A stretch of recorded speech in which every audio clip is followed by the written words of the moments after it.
എല്ലാരും ഡബിൾ സന്തോഷമല്ലേ സമ്മാനിച്ചിരിക്കുന്നത്. ഇതിനേക്കാളും മറ്റെന്ത് ഭാഗ്യം കിട്ടാനാ?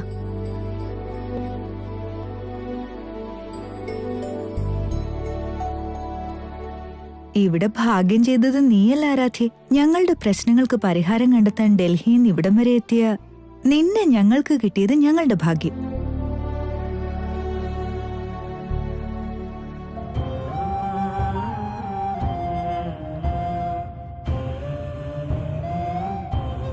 ഇനിയെന്താ താമസം? ഏറ്റവും അടുത്തുള്ളൊരു മുഹൂർത്തം തന്നെ കണ്ടെത്തി തന്ന വലിയ കാര്യമായിരുന്നു. നാളെ തന്നെയാണെങ്കിൽ അത്രയും സന്തോഷം.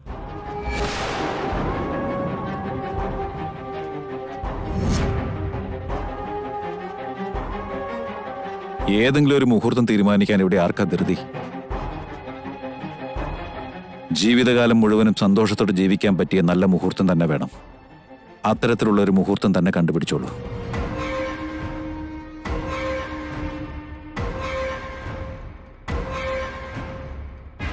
ആയിക്കോട്ടെ ദശരഥ രാമവർമ്മേ, സത്യം പറഞ്ഞാൽ ഈ അടുത്തെങ്ങും ഒരു നല്ല മുഹൂർത്തം ഇല്ലെന്ന് തന്നെ പറയാം. വരാൻ പോണത് കർക്കിടമാസാ. ശുഭമല്ല. ഈ മാസോട്ട് കല്യാണങ്ങൾ നടത്താറുമില്ല. പിന്നെ വരുന്ന ചിങ്ങമാസത്തിൽ മാത്രമേ വിവാഹത്തിന് പറ്റിയ മുഹൂർത്തം ഉള്ളൂ.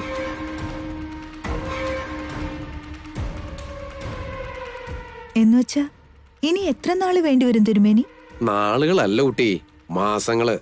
ഇനി 2 മാസം കൂടി കാത്തിരിക്കേണ്ടി വരും.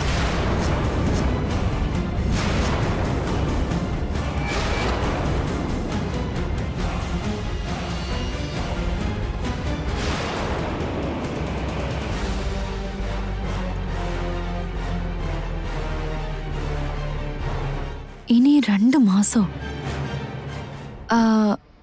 എന്നുവെച്ചാ അതുവരെ ഈ വീഡിയോയായിട്ട് എനിക്ക് ഒരു ബന്ധമില്ലെന്നാണോ? അങ്ങനെയൊന്നും പറയില്ല മോളെ.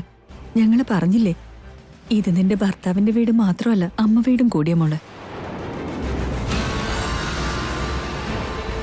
അതല്ല ഞാൻ ഉദ്ദേശിച്ചേ. ഭർത്താവിന്റെ വീടായ ശേഷം അതെന്റെ അമ്മ വീടും കൂടെ ആണെന്ന് ചിന്തിക്കുന്ന പോലെ അല്ലല്ലോ. ആരും ഒന്നും ആവാത്ത സ്ഥിതിക്ക് ഇതെന്റെ അമ്മ വീടും ഭർത്താവിന്റെ വീടുമാണെന്ന് കരുതി ജീവിക്കുന്നത്. തൽക്കാലത്തേക്കുള്ള ഭംഗി മാത്രമേ അതിനൊക്കെ ഉണ്ടാവൂ.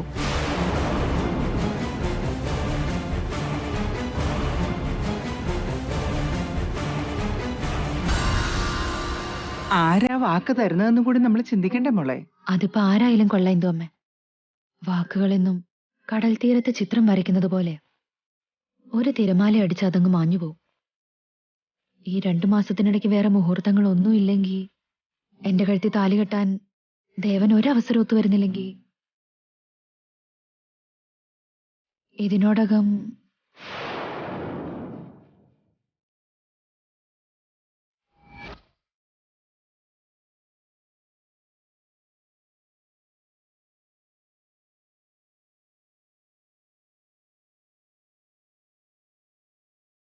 എന്താ ആരാധ്യ നിന്റെ മനസ്സില്? നീ കാര്യം തുറന്നു പറ. പറഞ്ഞാലല്ലേ ഞങ്ങൾക്ക് കാര്യം പിടികിട്ടുള്ളൂ. പ്രത്യേകിച്ച് എടുത്തു പറയാൻ മാത്രമൊന്നുമില്ല. എല്ലാവർക്കും അറിയാവുന്ന കാര്യം തന്നെ. ഈ വീട്ടിലെ അവസ്ഥകള് എന്നെക്കാളും നന്നായിട്ട് നിങ്ങൾക്ക് എല്ലാവർക്കും അറിയാലോ. എപ്പോ എന്ത് സംഭവിക്കുന്ന ആർക്കും അറിയില്ല.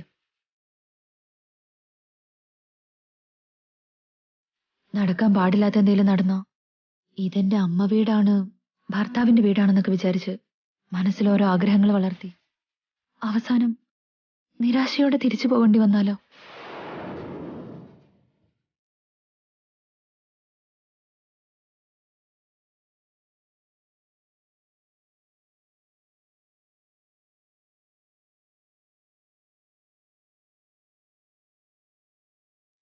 ഈ വക്കീലിന്റെ തലയ്ക്കെന്താ ഓളമാണോ?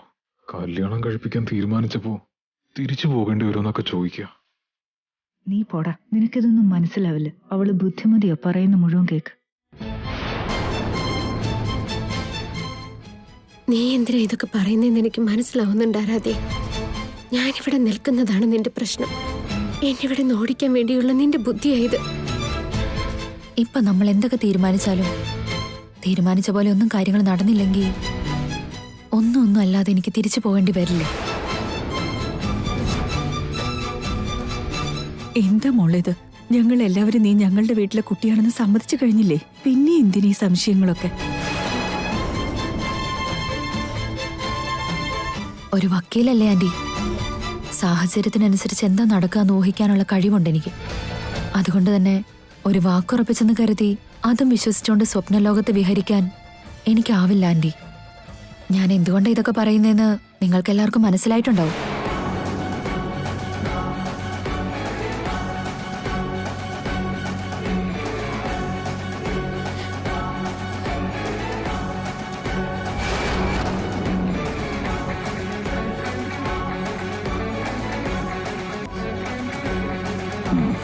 എനിക്ക് മനസ്സിലാവുന്നുണ്ട്. ഇനി എന്തെങ്കിലും കാരണം കൊണ്ട് നിങ്ങളുടെ വിവാഹം നടക്കാതെ വന്നാലോ എന്നുള്ള ഭയമല്ലേ? അതല്ലേ ഊഹിച്ചത്? ഏതായാലും 2 മാസം കഴിഞ്ഞുള്ള ചിങ്ങമാസത്തിൽ എന്റെ മകൻ നിന്റെ കഴുത്തിൽ താലി കെട്ടിയാൽ നീ എന്റെ മരുമകളായി തീരും.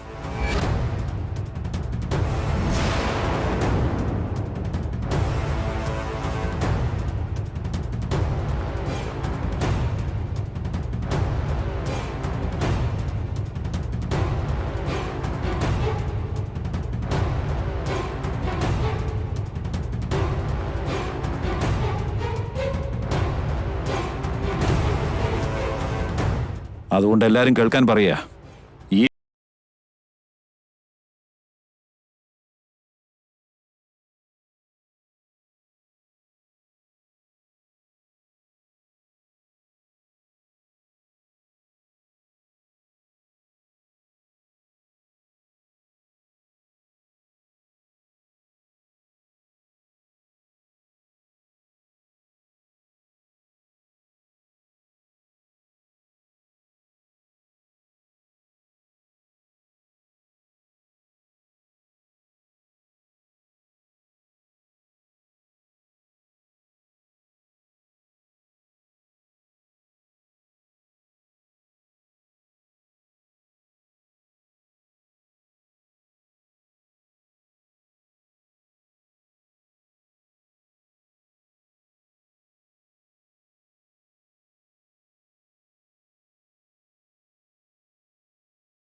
പോവാന്ന് പറഞ്ഞോണ്ട് അള്ളിപ്പിടിച്ച് നിൽക്കാനുള്ള കളിയായിരുന്നു. പിന്നെ നിന്നെപ്പോലെ മന്ദബുദ്ധിയാന്ന് കരുതിയോ? ആരെ എവിടെ കെട്ടിയിടണോന്ന് അവൾക്ക് നല്ലതുപോലെ അറിയാം.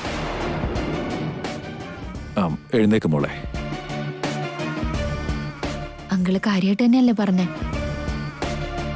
എന്റെ വാക്കുകൾക്ക് ജീവനേക്കാൾ വിലയുണ്ട് മോളെ. വാക്കു മാറിയാൽ ജീവൻ പോയെന്ന് കരുതുന്നവനാണ് വർമ്മ.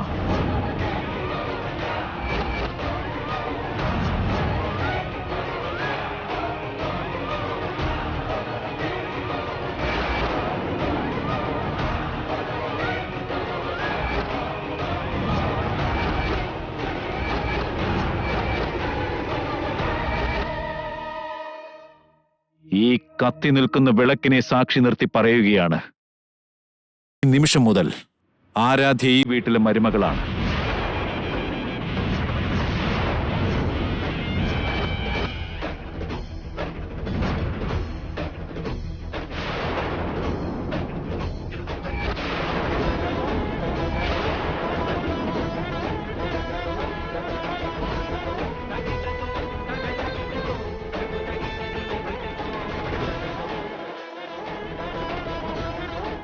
എന്റെ മകൻ താലി ചാർത്തിയ ശേഷം അവന്റെ ഭാര്യയുമാകും.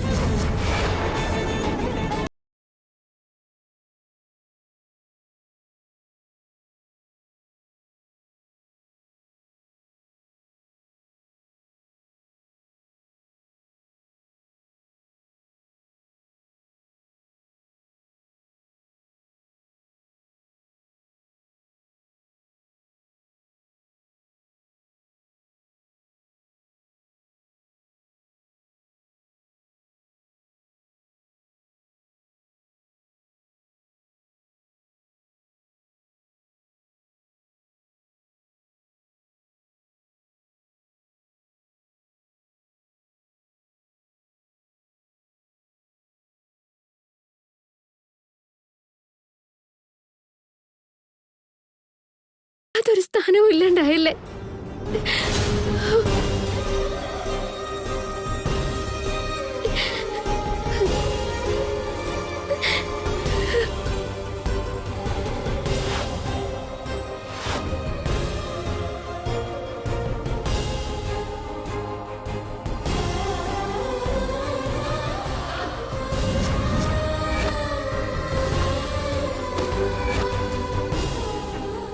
നിനക്ക് ഇപ്പൊ സമാധാനായില്ലേ? വാക്ക് തന്നിരിക്കുന്നത് എന്റെ മോനാ. രാജാവിന്റെ വാക്ക് ദൈവവാക്കാ. എന്നോട് ക്ഷമിക്കണം അങ്കിൾ. അങ്കിളിനെ അവിശ്വസിച്ചത് കൊണ്ടല്ല. പക്ഷേ എന്റെ മനസ്സിൽ എപ്പോഴും ഒരു പേടിയുണ്ടാവില്ലേ, അതുകൊണ്ട് അങ്ങനെയൊക്കെ പറഞ്ഞത്. സാരല്ല മോളെ, നീ ചോദിച്ചതിലൊന്നും യാതൊരു തെറ്റുമില്ല. നിന്റെ സ്ഥാനത്ത് മറ്റാരാണെങ്കിലും ഇങ്ങനെ സംശയം ഉണ്ടാകും.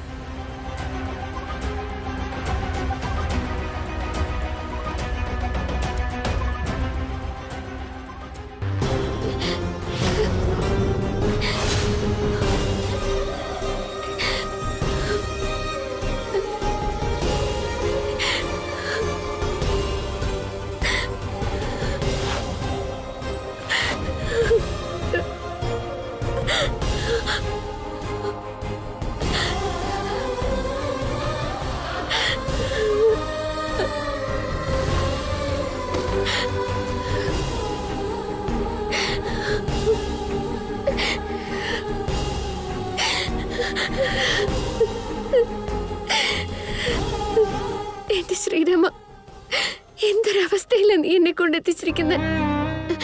ആരൊക്കെ എന്നെ എന്തൊക്കെ പറഞ്ഞാലും എത്ര വട്ടം അപമാനിച്ചാലും ദേവേട്ടൻ എന്നെ വിട്ടു പോവില്ല എന്നുള്ള വിശ്വാസത്തില എല്ലാം സഹിച്ചത്.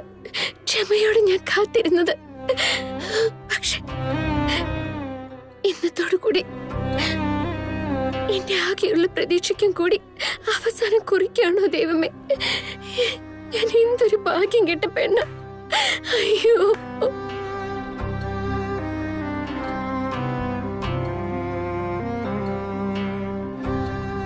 കൗസല്യാമ്മേ, പെണ്ണും ചെക്കനും വസ്ത്രം മാറ്റിക്കൊണ്ടു വന്നാ നമുക്ക് ആ മോതിരം മാറ്റ ചടങ്ങ് കൂടെ അങ്ങോട്ട് നടത്തായിരുന്നു.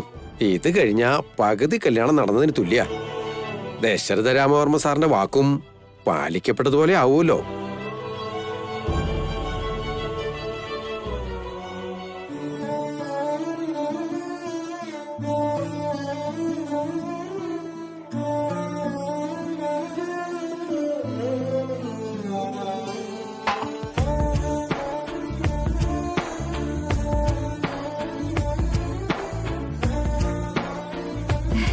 ഇന്ന് വാ മോളെ. വാ ദേവേട്ട.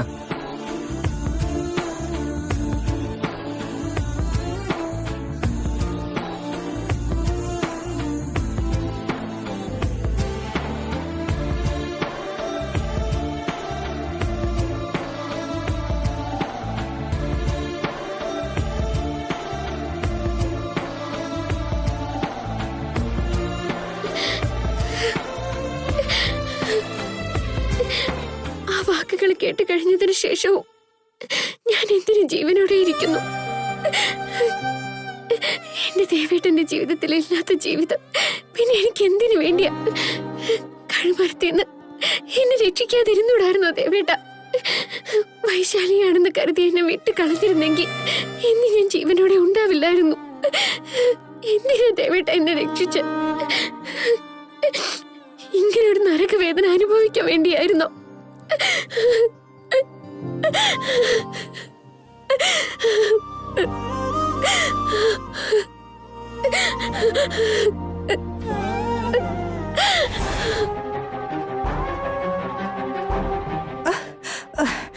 ഏയ്, കയ്യെന്ന് വിട്.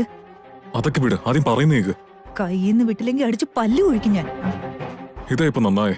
പേരിന് രാജാവും റാണി, പക്ഷെ കൈ പിടിക്കാനുള്ള സ്വാതന്ത്ര്യം പോലും എനിക്കില്ല. ഞാനിപ്പോ ദുരുദ്ദേശത്തോടെ അല്ലല്ലോ നിന്റെ കയ്യിൽ കയറി പിടിച്ചത്. ഒരു കാര്യം പറയാൻ വേണ്ടി വിളിച്ചതാ. അതെന്തെറ്റാണെങ്കിൽ പറ. വിളിച്ച സമയമാണ് തെറ്റ്. ആരാധ്യ ഒരുക്കണം. അത് ആരെങ്കിലും നോക്കിക്കോളും. നീ ഇവിടെ നിൽക്ക്. ഞാൻ എന്തൊക്കെയോ വിചാരിച്ചു, പക്ഷെ ആരാധി സൂപ്പറാ. വല്യച്ഛനെ കൊണ്ട് സത്യം ചെയ്യിപ്പിച്ചില്ലേ? പെണ്ണായ അങ്ങനെ വേണം. ഇപ്പൊ എല്ലാം സെറ്റായില്ലേ? എന്ത് സെറ്റായെന്നാ വരണേ? അത് തന്നെ, ദേവന്റെ ആരാധ്യയുടെ കല്യാണം സെറ്റല്ലേ? ഇനി എനിക്ക് രാജാവാകാൻ ഒരു തടസ്സവും ഇല്ല. അതിനുശേഷം നമ്മള് മാതി നിർത്തട. നിന്റെ പകൽക്കിനാവൊക്കെ കെട്ടിപ്പൂട്ടി വെച്ചു. തെങ്ങിനോളം വണ്ണം വെച്ചാൽ ഈർക്കിലിയോളം കാതലില്ല എന്ന് പറയുന്ന പോലെ നിന്റെ കാര്യം. ഇനി എന്താ വേണ്ടേ? വല്യച്ഛൻ വാക്ക് കൊടുത്തില്ലേ? അപ്പൊ കല്യാണം കഴിഞ്ഞ പോലെയല്ലേ? ഈ പോലെ എന്ന് പറയുന്നതിനും ശരിക്കും സംഭവിക്കുന്നതിനും ഒത്തിരി വ്യത്യാസമുണ്ട്. അഗ്നിസാക്ഷിയായി നിന്നെ ജീവിതകാലം കാത്തുരക്ഷിക്കുമെന്ന് പ്രതിജ്ഞ ചെയ്ത് താലി കെട്ടിയവനാണല്ലോ ദേവൻ. എന്നിട്ടിപ്പോ എന്തായി? എവിടെ പോയില്ല? ഇവിടെ ദേവൻ ആരാധ്യയായിട്ടുള്ള എൻഗേജ്മെന്റിന് തയ്യാറാവുമ്പോ അവിടെ താഴെ വൈദേഹി ഉരുകി ഉരുകി കരഞ്ഞോണ്ടിരിക്കുക. അതുകൊണ്ട് എപ്പോ എവിടെ എന്ത് നടക്കുമെന്നുള്ളത് പറയാൻ പറ്റില്ല. കുറച്ചു നേരത്തെ നിശ്ചയം കഴിയാൻ പോവുകയല്ലേ? ഇനി എന്താ നിന്റെ സംശയം? നിശ്ചയമൊക്കെ നടക്കും. എപ്പോ? ദേവൻ ആരാധ്യയുടെ കയ്യിൽ മോതിരം അണിയിച്ച ശേഷം. അതൊക്കെ അണിയിക്കും. മോതിരം റെഡിയായിട്ടിരിക്കുകയല്ലേ? മാത്രമല്ല, പോയ പോലെ വൈദേഹി തിരിച്ചെത്തിയിട്ടുമുണ്ട്. അവളുടെ ചലഞ്ച് നീ കേട്ടതല്ലേ? ദേവൻ ആരാധ്യയുടെ കയ്യിൽ മോതിരം അണിയിച്ച ജീവിതകാലം വൈശാലിയായിട്ട് തന്നെ ജീവിച്ചോളാന്നാ അവൾ എന്നോട് തീർത്തു പറഞ്ഞിരിക്കുന്നത്. എന്നുവെച്ചാ ഈ നിശ്ചയം കഴിഞ്ഞതോടെ അവളുടെ ബാധ ഒഴിഞ്ഞു കിട്ടി? അല്ല വരണേ, അത്രയും വലിയ ചലഞ്ച് ചെയ്തിട്ട് കൺമുന്നിൽ വെച്ച് മോതിരം മാറ്റൽ ചടങ്ങ് അവള് കണ്ടോണ്ട് നിൽക്കുമെന്ന് തോന്നുന്നുണ്ടോ? അത്രയ്ക്കും മന്ദബുദ്ധിയൊന്നും അല്ല അവള്. വൈദേഹ്യ.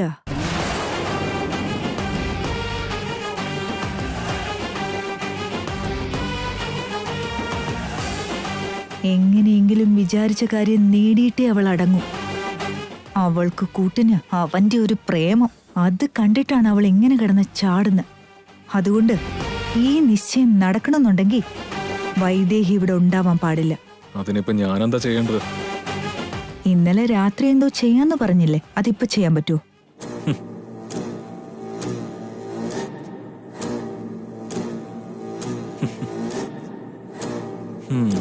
ചെയ്യാൻ പറ്റുമോന്നോ? ഇന്നലെ നീയല്ലേ വേണ്ടെന്ന് പറഞ്ഞ? അല്ലെങ്കിൽ ഈ സമയത്ത് അവൾ എവിടെയെങ്കിലും കെട്ടിയിട്ടേനെ. അത് സാരമില്ല, ഇപ്പോഴെങ്കിലും നീ സമ്മതിച്ചല്ലോ. വൈദേഹി അങ്ങ് മേലോട്ട് അയച്ചേക്കാം. നീ സമാധാനമായിട്ടിരിക്കേ.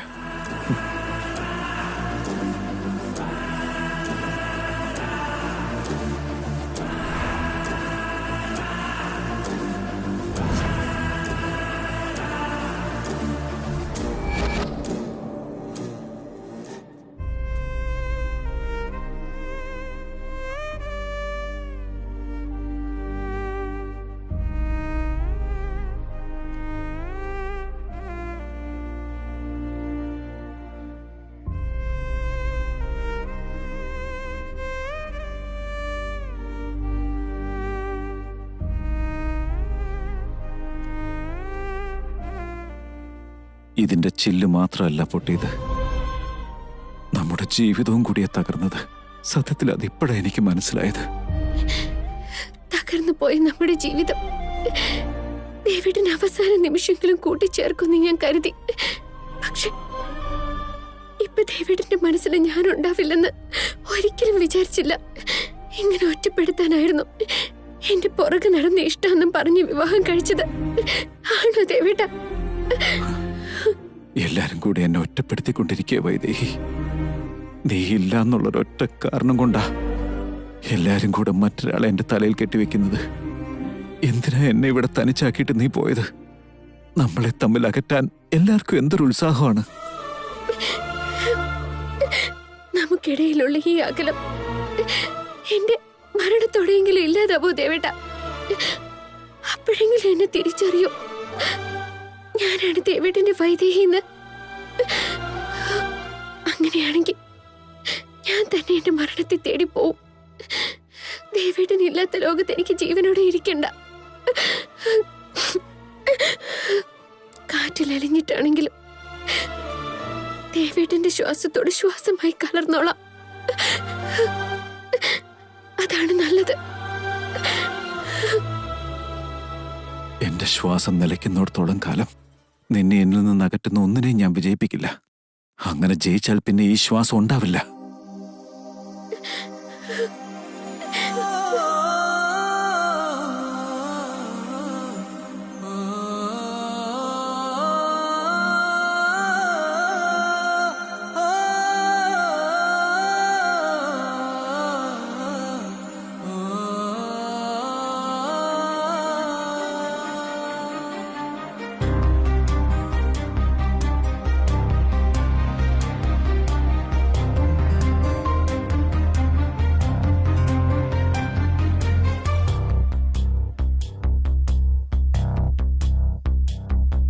നിലാവേ